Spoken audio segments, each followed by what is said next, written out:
നമസ്കാരം. Raf talk ഫുട്ബോളിലേക്ക് അവർക്കും സ്വാഗതം. ഹെയ്ത്തിക്കെതിരെ ബ്രസീൽ മികച്ച വിജയം നേടിയല്ലോ. പ്രതീക്ഷ അത്ര മികച്ചതാണോ എന്നുള്ളത് ആരാധകർക്ക് സംശയങ്ങളുണ്ട്, തർക്കങ്ങളുണ്ട്. അതവിടെ നിൽക്കട്ടെ. പക്ഷേ ഇപ്പോൾ ചോദ്യം ഇതാണ്, ബ്രസീൽ നോക്കൗട്ട് സ്റ്റേജിലേക്ക് ക്വാളിഫൈഡ് ആയോ?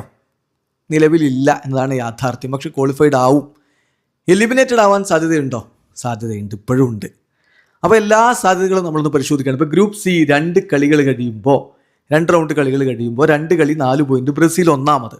ബ്രസീലിൻ്റെ ഗോൾ ഡിഫറൻസ് +3 ആണ്. മൊറോക്കോക്കും 2 കളി 4 പോയിന്റ് ഉണ്ട്. ഗോൾ ഡിഫറൻസ് +1 ആണ്.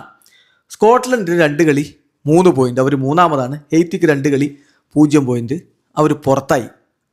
സോ ബ്രസീൽ, മൊറോക്കോ, സ്കോട്ട്ലൻഡ് 3 ടീമുകൾക്കും ഇപ്പോഴും സാധ്യതയുണ്ട്. അതെങ്ങനെയൊക്കെയാണ്, ഏതൊക്കെ തരത്തിലാണെന്നുള്ളതാണ് നമ്മൾ പരിശോധിക്കുന്നത്. വിശദമായിട്ട് നമുക്ക് എടുത്തു നോക്കാം. ബ്രസീലിൻ്റെ അടുത്ത കളി സ്കോട്ട്ലൻഡിനെതിരെയാണ്.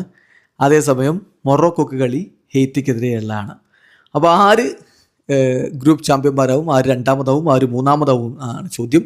മൂന്നാമതായാൽ അടുത്ത റൗണ്ടിലേക്ക് എത്തുമോ അത് ഉറപ്പ് പറയാൻ പറ്റില്ല. അത് മറ്റ് ഗ്രൂപ്പുകളുടെ കളി കംപ്ലീറ്റ് ആയതിനു ശേഷം മാത്രമേ പറയാൻ പറ്റുള്ളൂ. കാരണം ഏറ്റവും മികച്ച 8 മൂന്നാം സ്ഥാനക്കാരാണ് മുന്നോട്ട് പോവുക. ബാക്കി 4 മൂന്നാം സ്ഥാനക്കാർ പുറത്താവും. അതുകൊണ്ട് 3 എന്ന് കരുതിയതുകൊണ്ട് എല്ലാം കൺഫേംഡ് ആയി എന്ന് പറയാൻ പറ്റൂല. ഇനി നമ്മൾ കാര്യങ്ങളിലേക്ക് പോകാം.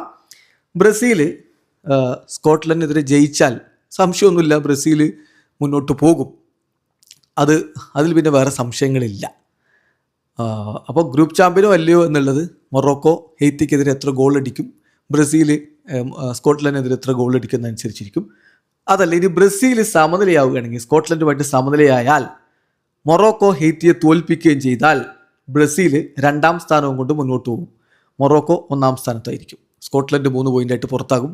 ബ്രസീലിന് 5 പോയിൻ്റായിട്ടുണ്ടാവും. അതല്ല, ബ്രസീൽ അടുത്ത മത്സരം പരാജയപ്പെട്ടാൽ എന്നിട്ട് മൊറോക്കോ വിജയിക്കുകയും ചെയ്താൽ കാര്യങ്ങൾ ബുദ്ധിമുട്ടാവും. കാരണം മൊറോക്കോ 1ാമതാവും, സ്കോട്ട്ലൻഡ് 2ാമതാകും, ബ്രസീൽ 3ാമതായി പോവും.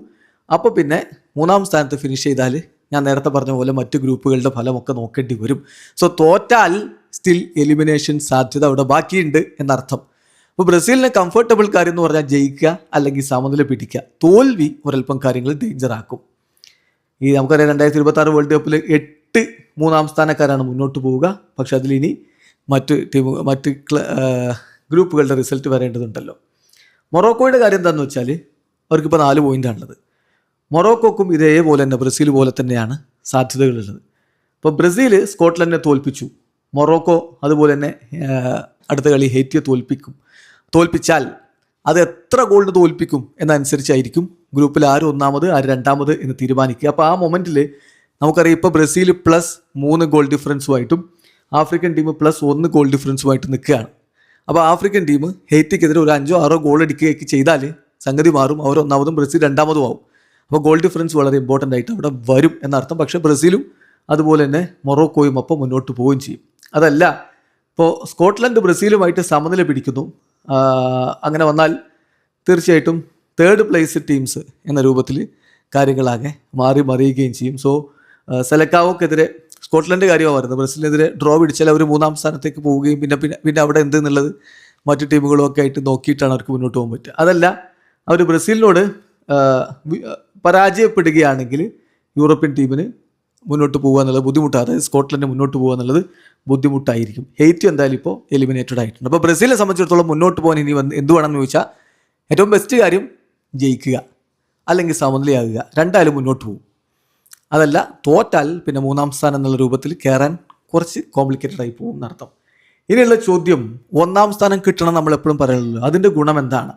1ാം സ്ഥാനം കിട്ടിയാൽ, ഇപ്പോൾ ഗ്രൂപ്പ് സിയിൽ 1ാം സ്ഥാനം കിട്ടുകയാണെങ്കിൽ തീർച്ചയായിട്ടും ടീം പിന്നെ ഫേസ് ചെയ്യേണ്ടത് 2nd പ്ലേസ് ടീമിനെയാണ് ഗ്രൂപ്പ് എഫിൽ നിന്നുള്ള.